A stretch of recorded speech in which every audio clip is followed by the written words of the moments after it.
not break this, because to break this you will need 2 pairs of pliers to break that middle part there, and you might not have this, so what's the point of showing something that is overcomplicated? I don't want to make it too complicated.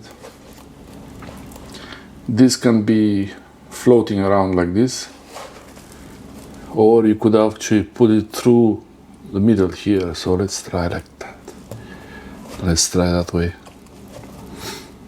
Maybe this is a real simple way to do this without too much trouble.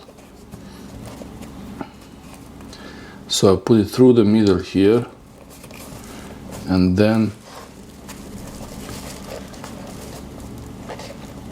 through the actual key.